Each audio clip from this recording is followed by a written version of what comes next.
C'est un projet complètement solo, je suis tout seul sur scène et tout seul dans la composition, tout ça. C'est en français, ouais, c'est de la chanson pop mêlée à de la musique électronique et à plein d'influences qui viennent un peu de partout avec du coup le texte en français. En gros, j'essaie de raconter des histoires assez modernes de ce que peuvent vivre les gens de ma génération.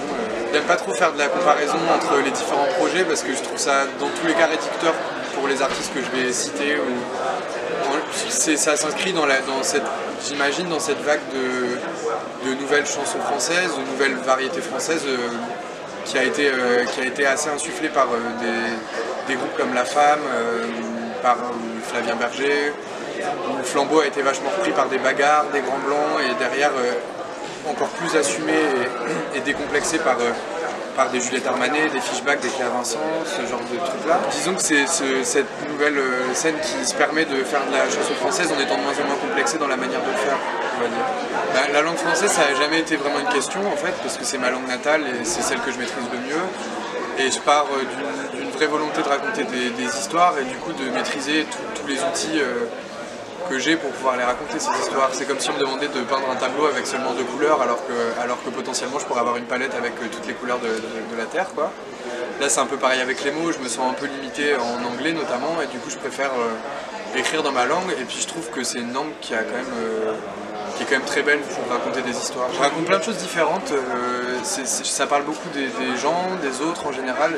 J'essaie de ne pas raconter de choses de manière trop personnelle, ou en tout cas dans un ton trop personnel, mais plutôt d'essayer de parler de ces choses qu'on a l'impression de vivre seul, mais en fait on est des tonnes et des tonnes à vivre exactement de la même manière.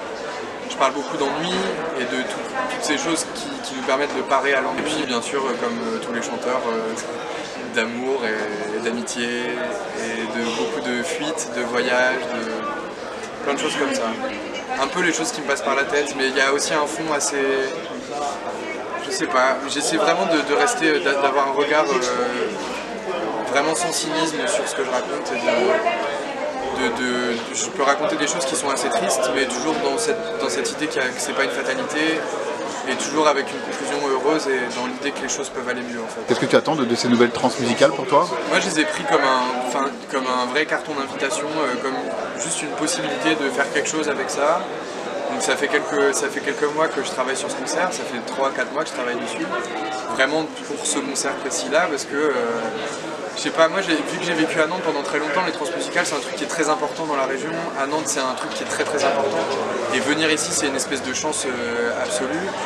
Et un vrai signe de reconnaissance par rapport à la musique qu'on fait. Quand Jean-Luc Brossard est invité au festival, ça veut dire qu'il croit potentiellement au fait que ce que tu fais peut plaire à du monde. Moi dans mon idée quand il m'a dit que j'allais jouer au transmusical, la seule envie que j'avais c'était de faire le meilleur concert possible et imaginable et surtout d'utiliser cette chance pour en faire quelque chose vraiment.